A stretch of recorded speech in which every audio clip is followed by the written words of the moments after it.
On Christmas Eve in 1974, a severe tropical cyclone named Tracy devastated the city of Darwin in the Northern Territory of Australia. One of the residents was Cynthia Gillis, who lost everything on that day. Years later, circumstances would have her move to Adelaide, where she settled in the Adelaide Hills just west of the city in a township called Lobethal. In what seems like an extraordinary and indeed cruel coincidence, Cynthia once again lost everything in a bushfire in 2019 that took her house as one of 86 other homes and one life. The date was Christmas Eve 2019, exactly 45 years later to the day. In the intervening time, Cynthia was introduced to the gospel message, and she joins Wilderness Conversations to share her story.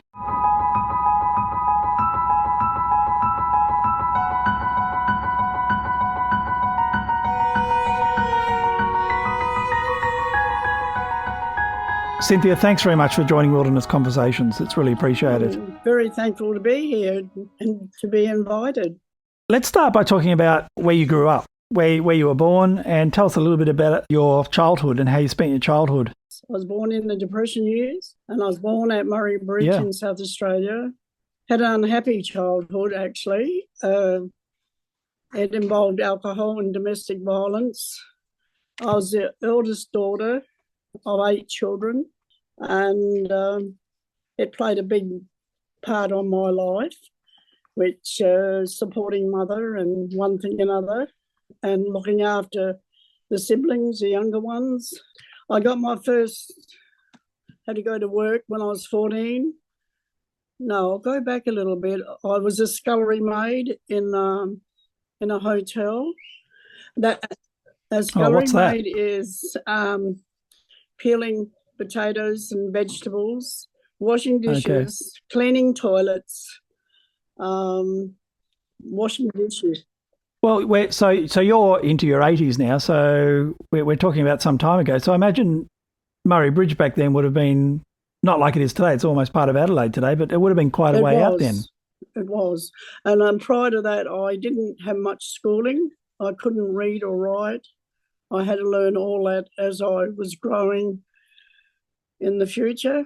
My sisters and brothers are the same. So they grew up with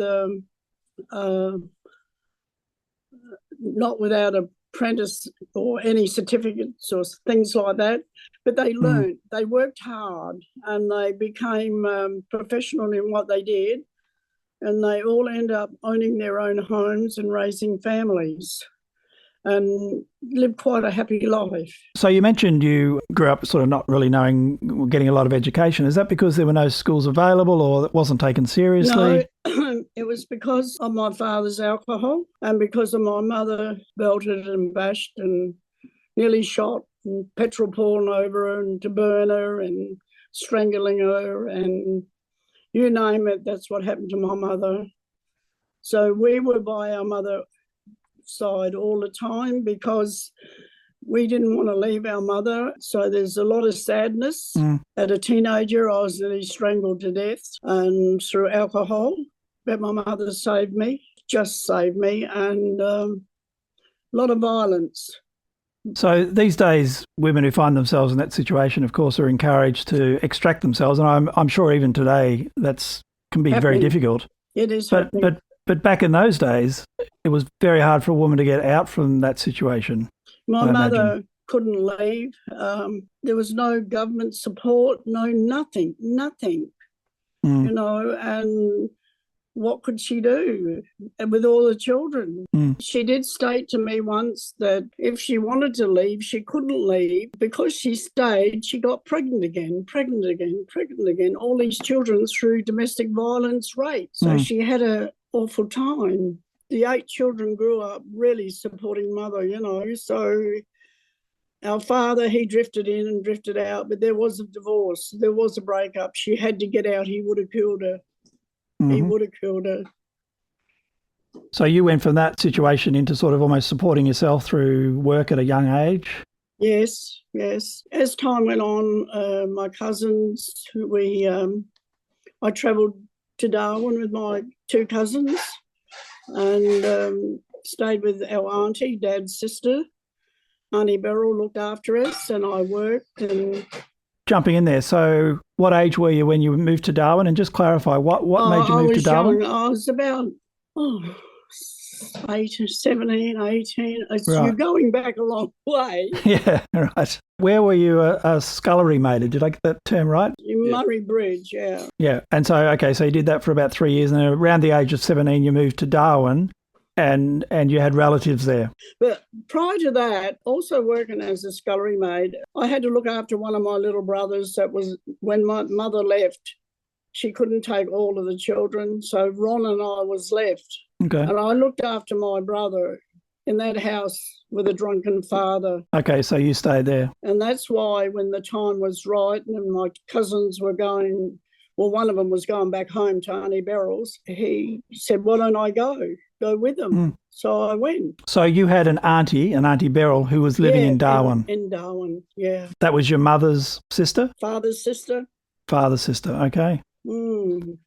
And so at the age of 17, you found yourself in Darwin. Darwin would have been fascinating back then. It probably would have been quite a small city. It was really good. It was the old Darwin. Yeah. You were safe. I got work in a little cafe type, they called it then. Yeah, it was happy times. I got away from the trauma, mm-hmm. and I learned to live, start to feel life and be a person. Yeah.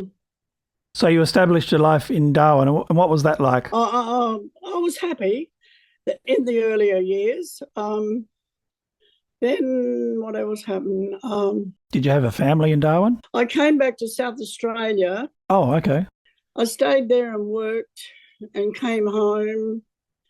And I think I went from Darwin down to Narracourt, where my 4 brothers was working. They become transport drivers. Okay. One of my brothers owned his own company with trucks, the other one with bulldozers, the other one was a driver. Yeah, the 4 boys were down there. One was with the EWS department, and that was happy times too.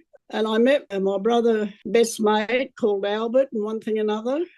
In those days, I wasn't fussed about him, but I ended up going back to Darwin after that because I was happy in Darwin. I went back up to my auntie's. So you'd met Albert in Narracourt. I understand you married Albert later on, though. Then I came south, and then I married Albert. So you came back to Narracourt and married Albert. What made you get back together with Albert? I don't know. Time moves on, and we had a daughter. That's how that goes. Do you remember what year you got married? No, I don't even remember our anniversaries. Look, too much water under the bridge. I think it was about 27 years I was married to him, I think, because there was a divorce down the track. So you're married and living in Lobethal in South Australia? When we were married, Albert, we got a house. He got transferred to Whyalla, and we bought a little house, and I was so happy there. I was really happy, and because I had my own little home, my house and my daughter. But Albert wanted to shift and move. He was like a gypsy anyhow. So I agreed, and I had a 26-foot custom caravan built. Right. So you've sold your house in Whyalla and moved effectively. From that, Albert was working in the Northern Territory by then. He moved from the EWS department from Whyalla to Darwin. Okay. Or Mataranka. Did you then follow him to Darwin at some point? I had the 26-foot caravan built. Then I had to get it to Port Augusta. That is a very big caravan. Right. To put it on the train, because he was in the Northern Territory. When we got to Port Augusta put the caravan on the train through to Alice Springs. Right. And Albert came down from Mataranka to take us back. The caravan comes off, you come off at Alice Springs, and you meet Albert there, and then you head north back up to Mataranka. Yep. He was working with the government then on the ballast. The ballast is what you call to fill the railway lines up. There's all the stones that go around the... Yeah, he would load the trucks of the train and go, and I stayed in Mataranka till the caravan was moved to Katherine. So you got off the train at Alice Springs. Does that mean the train line didn't go all the way to Darwin back then? No. We're getting there. Okay, right. Right. From there, we were at Mataranka. Then we moved into Katherine because I was so isolated at Mataranka going back in those years. Yep. Albert worked away. Mm-hmm. So I got a job in the education department with a teacher's aide. Okay. Assisting in a preschool, and I worked there. So this is when you're in Katherine? Yeah, from Mataranka, Katherine. And then I done very well in Katherine, and I was happy. But Albert moved to Darwin. I went, oh. So through the education department, I got a transfer to Waggaman in Darwin, out near Nightcliff, and we put a caravan on a private site. So now you're in Darwin. You've got your 26-foot caravan on a site. And what did you do for work then? You got a transfer? I got a transfer with the education department. And then I worked there and looked after Marisa. And always mainly living alone a lot and just looking after my girl, like Marisa. From there, we had the offer to move into a house in Darwin. Okay. The idea of the caravan was to travel around Australia. Right. But we moved into a house and we could have it for 12 months because the people were being transferred to Tasmania for a year. And they asked us if we'd like to put the caravan down the back and be in the house. Well, that sounds pretty attractive. I'm imagining being in a caravan. I mean, I've been to Darwin and it's very hot. And I can imagine living in a caravan in Darwin. That sounds horrendous to me. Anyhow, we've taken the house and we've been there for a time when Cyclone Tracy came. That's right. So the house that you were in when Cyclone Tracy hit was the house that you were house sitting. It wasn't your house. Correct. It was That's correct. Somebody else's house. Right. Yes. And the caravan was down the backyard. Right. So Cyclone Tracy happened on Christmas Eve in 1974. Yeah, they're celebrating 50 years coming up now. Absolutely, right. I hadn't thought of that. So just coming up to 50 years. Yes, correct. So tell us about that night. Oh, that night with the cyclone. Yeah. We went out to Casuarina, to the big Casuarina shopping centre. We're going to buy some Christmas stuff and last-minute shopping and. So did you have any idea that a cyclone was coming? We would hear cyclone warnings, but nobody had taken any notice of what they were about, or you'd be warned of what was happening, and they would always fizzle out or go away, or nothing would happen. One of the things I read about Cyclone Tracy was that just a few weeks earlier, there'd been a fairly significant cyclone warning because of Cyclone Selma. That's correct. And it came to nothing. And so people started to ignore the warnings, even though... Yeah, exactly. Yeah. And because people didn't take much notice of the next warning. Do you know what I mean? People still went about doing what they were normally doing. Mm. So you were shopping, last minute Christmas shopping? Yes. And then we got back home about 5, 6. And then all of a sudden the wind, was all of a sudden started hitting.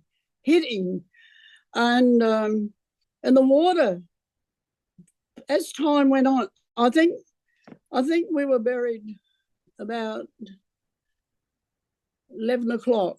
But they reckon cyclone didn't hit until after 1 o'clock or later. It came in and hit Nightcliff first. So you got home and all of a sudden the wind starts hitting. What did you do at that point? Well, the water started coming in through the louvers, and I got a mop and trying to mop it up. But the intensity of it was just unbelievable. So did you have any idea at that stage that the wind was going to get so bad? No, until as time went on, like I can't say how long, it's long ago, but in time. So a couple of hours. Yeah. And it's probably getting dark now, right? Yeah, dark, pitch black, and the power going off, We had Yep. torches, and next thing, the roof got sucked off. The roof went. Right. We're standing in the passage at that time.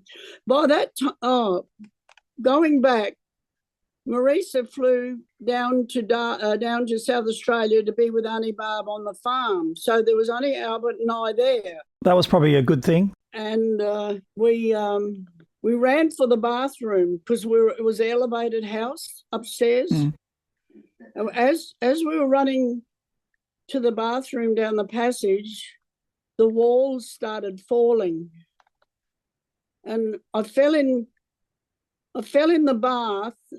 Albert fell on top of me, and next thing, the walls all came down. They all came down. So I guess with no roof, all the walls just fell in. Yeah, it took a little bit of time, but the roof went like a bomb exploding. But we could hear everything, and when we're in the bath and we're down with all the walls on top of us, the light, thunder and lightning, you could hear it, and the rain was so heavy that the water was running through the cracks and running down my face, and I thought we were going to drown in the bath. You know, it was so frightening. I'm just trying to imagine that. So you're trapped in the bath because you can't get out because all of these walls are sitting on top of you. So you're stuck in the bath, which is potentially filling up with water. Correct. That sounds horrific. Yeah. And then our neighbour next door tried to get to us. He crawled on his stomach to try and get to us, but he couldn't get to us. So he had to stay under the car for safety. Right. Yeah, Rob had to do that. He was under the car and he had to stay there. And is that because there's debris flying everywhere? So it wasn't safe. Yeah, it's too dangerous. Yeah. The wind would blow you away. Right. He got across. I don't know how he got across, but he told me this after. But he crawled under the car, and that's where he had to stay. Yeah. Okay, so we've got you. It's pitch black. It's getting towards the middle of the night. You're caught in a bath with walls over the top of you. Yeah, water coming in. Yeah. How long did this wind blow for? We don't. It was the next day they got us out. We were crushed, literally crushed. They said they wouldn't let nobody near the building because they thought we'd be dead. Right.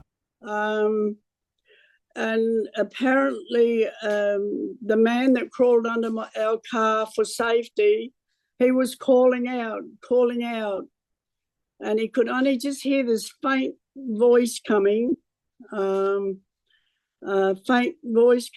saying, we're here. And that's when Rob got help. And the men started getting the walls off of us and everything. And I can remember when they got us to stand up, I couldn't believe what I saw. There was nothing. It was gone. Describe that. So you're looking what used to be houses. There were houses all around us, and when they had to lift me out because I was crushed, both of us, and they stood me up, and where we were at Nightcliff in Rabbit Creek area, we looked out towards Waggaman, towards Casuarina. Once you couldn't see nothing because of foliage and this and that, and it was gone. Right. It was wiped out. So trees as well as the buildings. Everything was gone. Houses, and it was all just gone. And just over from us was a big water tank, and apparently the imprint on the tank was a fridge that flew in the air and crashed, if you can imagine that. That's what I saw. And when I got out and I started to walk, because I was in shock, So that's why they evacuated me. And so before they evacuated, so I imagine like there's no water or sewerage or food. nothing. What did you what did you do, and how long was it between that point and when help arrived? From our house, well, from where the ruins or the mess was, the man that tried to get to us, Rob, he worked for the MLC insurance company, and he had an office in Darwin. So they got us and took us. You should see it, driving a car with flat tyres. Yeah, right. It was amazing. Everything blew the tyre. Took us into Darwin. It was in Cavendish Street. There's Smith Street, Darwin, then Cavendish Street, the big street. And we went in to where Rob's office was, and there was no glass in the building. It was a few stories high, but there was no glass there.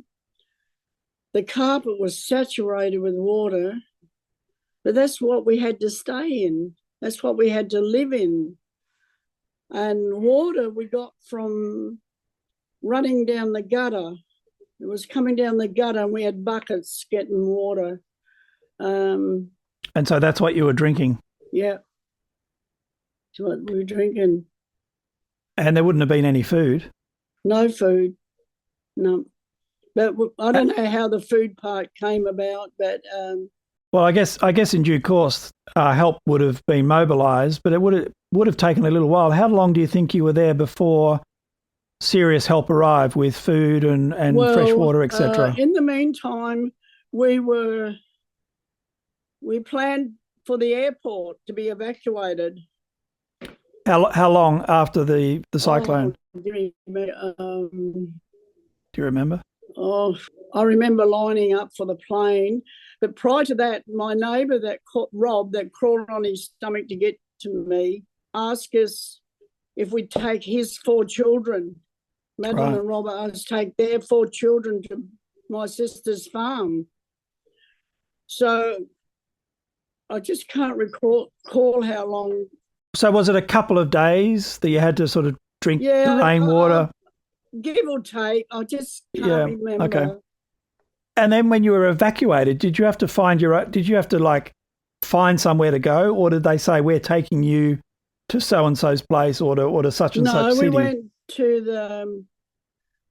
the airport and just lined up and got registered.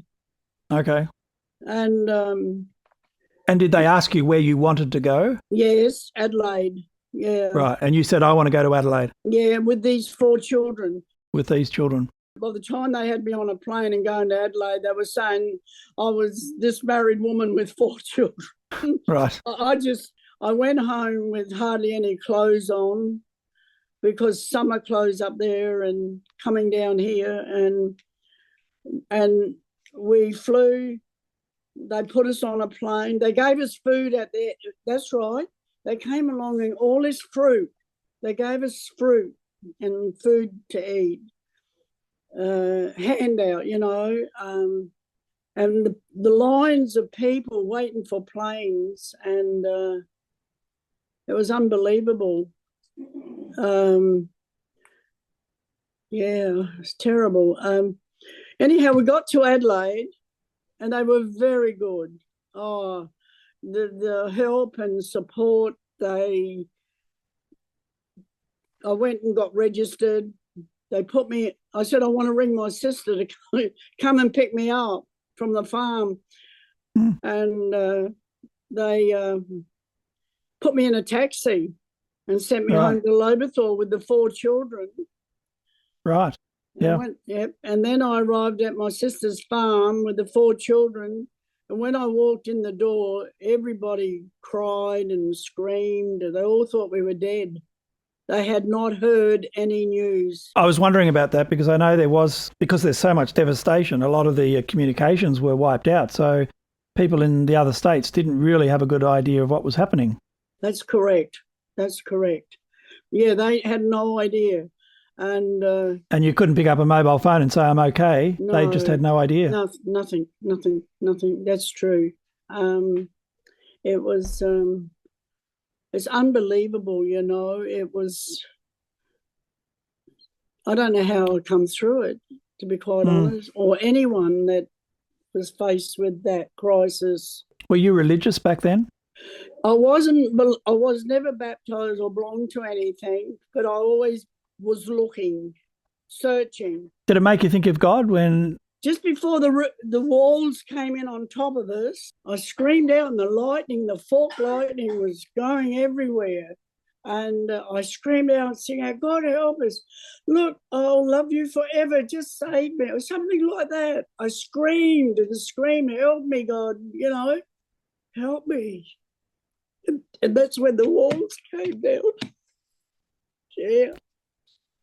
So it's upsetting for you even now, so many years later. Yep. Does hurt. It does hurt. Yep. People think you're made of steel, but you are still human, and it does hurt. Yeah. We got no compensation of nothing. The caravan, a tree broke its back, fell right across the middle of it, a brand new caravan. And because we came from South Australia to the Northern Territory, we had it all insured in South Australia, but the policy in the Northern Territory, we were out of pocket. Right. Because of insurance. We lost the car.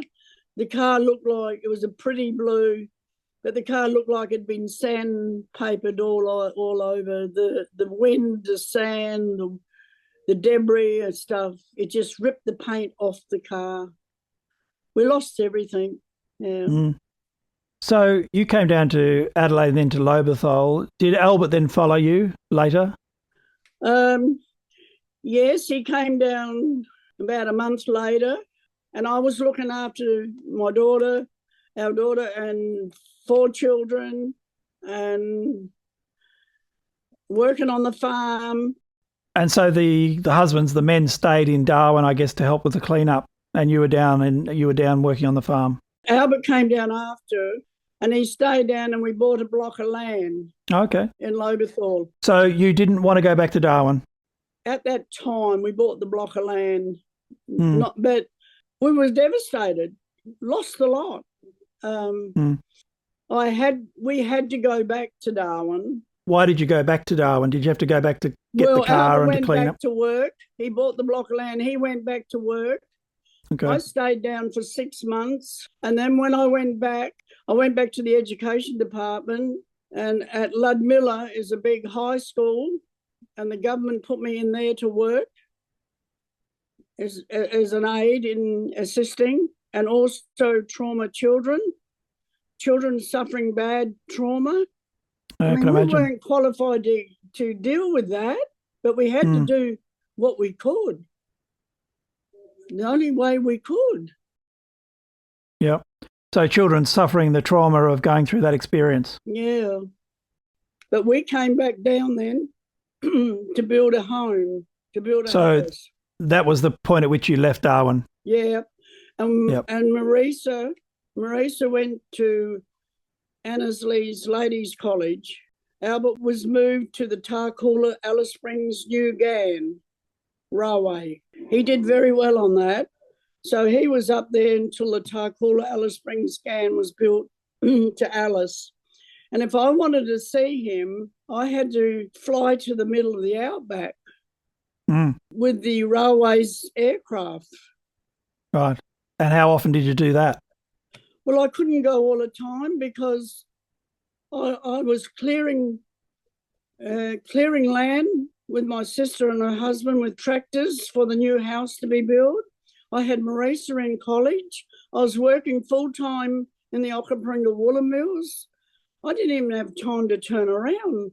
And Albert would come home every couple of months or so, and then he came home, and then he got a position mile in head office of the railways. Moving ahead in time, at this point, you weren't a particularly religious person. What happened for you to be introduced to the gospel? I was always looking. I had gone to other services, but always come away feeling there was nothing there. And then one day, my sister and I, we had cattle. I got cattle on the property and she had a dairy farm. We saw this ad in the paper, green veg suitable for stock giveaway or something like that. So we rang up to find out what it was about. It turned out to be Lee Samuel, the Sprouts. Brussels sprouts. Yeah. So we had to come over and meet him. It was quite funny. Two women rock up and this Lee Samuel walks out. Two women, you know, blah, blah, blah. He questioned us and this and that, and we told him with cattle. And he said, how would we cart it? We both had 2 utes, and so he allowed us to do that, which we were very grateful at the time, you know. And we'd done that for quite a couple of years. And when we'd go over and shovel them out of this cart and fill our utes up. Then out of the blue, Lee sort of, I don't know, something came up about Bible, religion. I said, well, what are you? You know, like that, what are you? He said, he's a Christadelphian. I said, what's that? You know, I said, never heard of that. Lee said, well, come and I'll show you if you like. If you've got time one night, come over. And sure enough, we did. And that's where it all started. So you started learning about the story of the Bible, the message of the scriptures. I had no idea where Genesis was. Yeah, I couldn't read properly. You know, I have to admire Lee for his skill. He brought me into the truth with his patience. It was wonderful. But don't tell him that. No, we'll keep that quiet. I don't want to tell him that. I started to feel open, soft. I started to feel something was there, you know. And then through that man, he gave me the strength and got me to grow, look at myself, look at Christ, look at Yahweh, and came my baptism. I've never looked back. I felt home. I felt it put another, all the anger and all, still probably carry anger, but I feel I've been gifted. I've been shown the way, the way. I'm still learning. So this all started with your sister, obviously, with the Brussels sprouts. Yes. Your sister didn't have the same interest. She came along. Did she? Well, she came along on a Tuesday night. Yep. But on our way home, she would say to me, how do you expect to know all that? How do you expect to do it? I said, Barb, if you just listen and reach out just a little bit, I said, you might get it, you know. But no, she didn't. No. So the truth touched your heart, but not hers, it seemed. Exactly. You built a house. A 40-square home. Yeah. And then tell me what happened with the house. Oh, tell me something.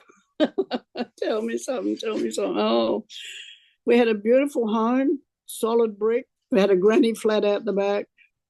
Yeah. Had it all terraced all around the house, beautiful sunken gardens and everything. I was very happy there then.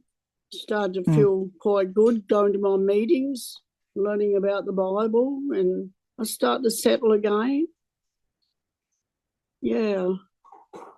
And then the fire came.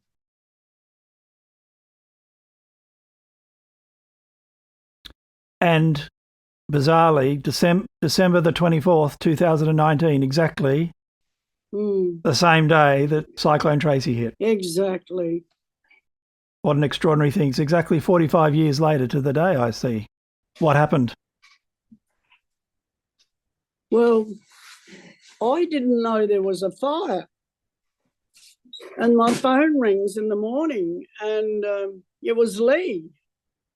Lee said, Cynthia, get out of there. there's a fire. I said, Lee, what fire? He said, get out, Cynthia, the fire, it's hitting your back, the back. I said, back of what? You know? Next thing, at the same time, Sarah Pitt come running down my passage. Cynthia, get out, get out. I said, Sarah, what's going on? She grabbed me by the arm. Come on, get out. She said, get out. And we got out, and sure enough, the smoke was everywhere. See, I was inside in my ensuite, had new air condition put in, and it was going to be a hot day, and I was going to clean my ensuite out. Yeah, so you got all the windows shut, so you were completely oblivious.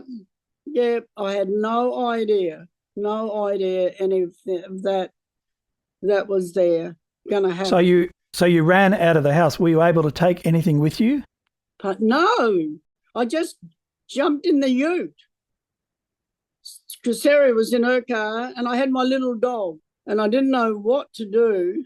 Lee again and Cherie, I came over to their home and just jumping in the story a little bit, Marisa, her daughter, was in a restaurant having lunch in Brisbane with my two grandsons. There's three grandsons, but there's with these two.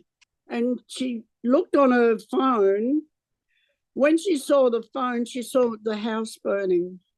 Right. How did she see that? Was on the telecast or something? Everything was televised. Right. So she picked it up. It was on her phone. So I'm not sure. They got down within 24 hours. Lee and Cherie and my two grandsons and daughter wouldn't let me go to the house to see what had happened. But Lee was in contact with Jeff Pitt to check it out. Jeff told Lee it was all finished, 100% burnout. So even the fact that it was a brick house, burnt. Oh, it's gone. Whole lot. Only the skeleton standing. And the day they took me there, they prepared me for it. So what happened was, it was the home, 40 square home, the granny flat, 3 cars, 2 tractors, about 1,000 bales of hay, all sheds, workshops, cattle yards, fences, grass, and all the cattle had to be taken away.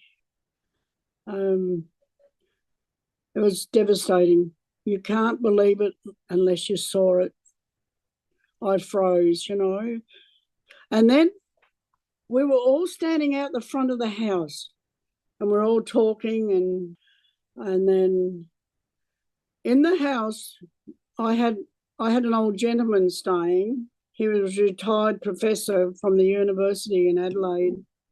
Because I was always by myself, I allowed a room to go and I turned the car garage into a beautiful big study for him. Lovely big study, wall to ceilings of books, all round the wall, all round. That all burnt. Thousands of books. So all gone? All gone.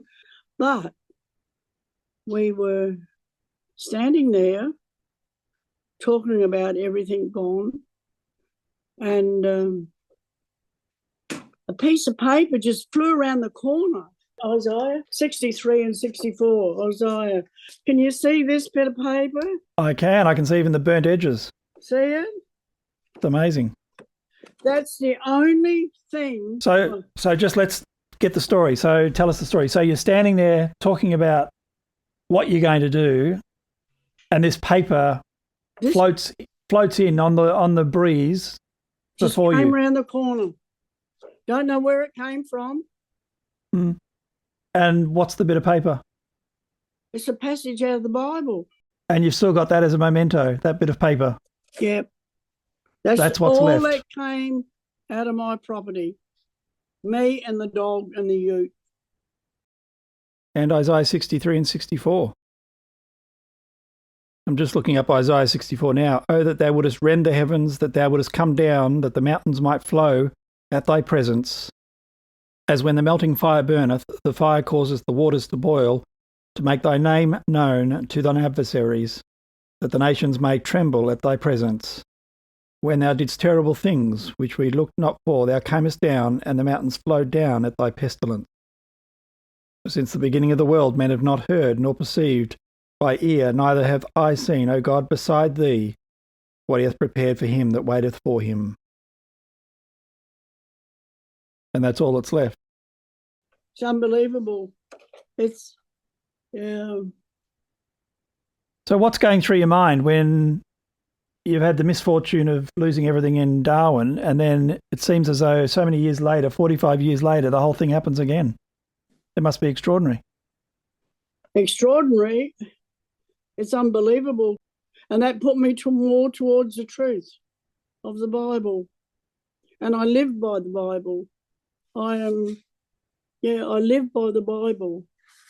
So you were standing there with everything you own's gone, and you feel like it made you closer to God as a result? Yep. Because now you've got nothing? That's right.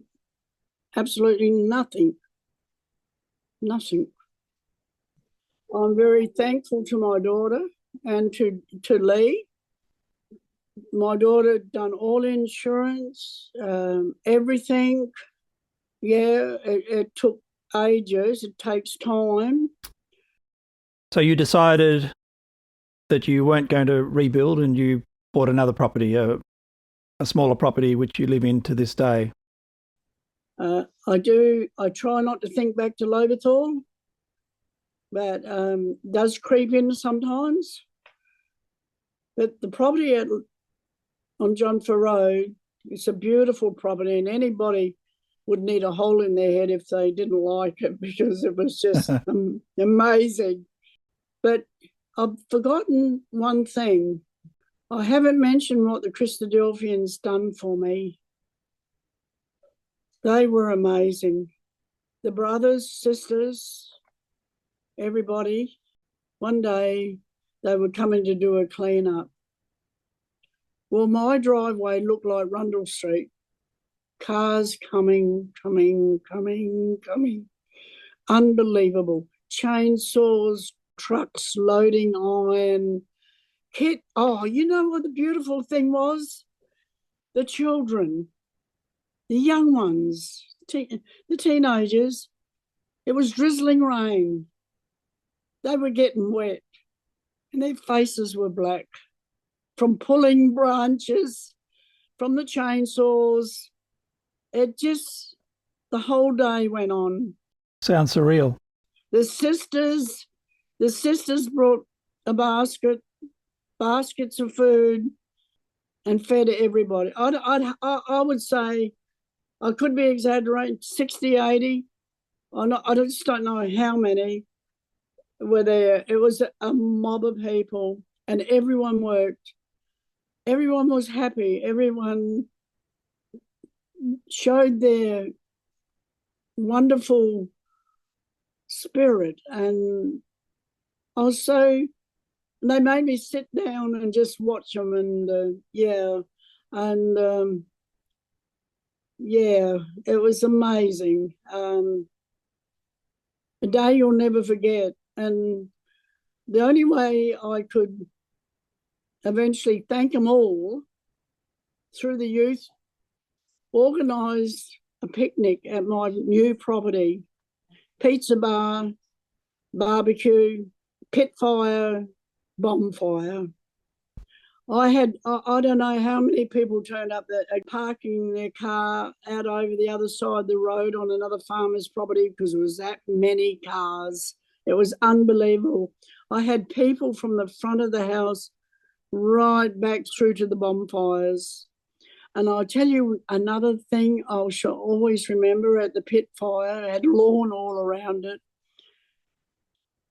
They gave a little service around near the pit fire, and the starlight, the night, and we're all out there in the open. It was so beautiful. It was you're in the kingdom. You know, there are many times you can feel you are there, and that particular more so than ever. So, Cynthia, maybe we can finish up with just a question. You've had an extraordinary life, some extraordinary experiences, which very few people would experience in their lifetime, and you've gone through many of them. Yeah, I know that. Yeah, I know that. What is a message or a learning that you could share with others just to finish up? I think in a lot of ways with the Bible, I'm so thankful that I was able to go down that road. I'm still learning, a lot to learn, still growing, doesn't matter how old you are. And I'm at peace in myself. The traumas through the Christadelphians, I've had a lot of help. And a very large donation they raised for me, a very large donation. But I think with the Bible, it will always keep growing inside, because I can't see myself never without it. And I thank our Lord Jesus that he did save me from the cyclone. I did cry out. And I think this is where I belong. And I'll be in the kingdom with all those who have cared for me and who I could look up to and be thankful for being part of my life. And I know that Christadelphian people have got a heart of gold, and I want to be one of those people, you know, and I'm still learning. I try and do what I can, try and help others to learn the Bible. It's so rewarding. Cynthia, it's been extraordinary listening to your story. Thank you very much for sharing it. It's been a pleasure. Look, nice meeting you. Yeah, keep that smile.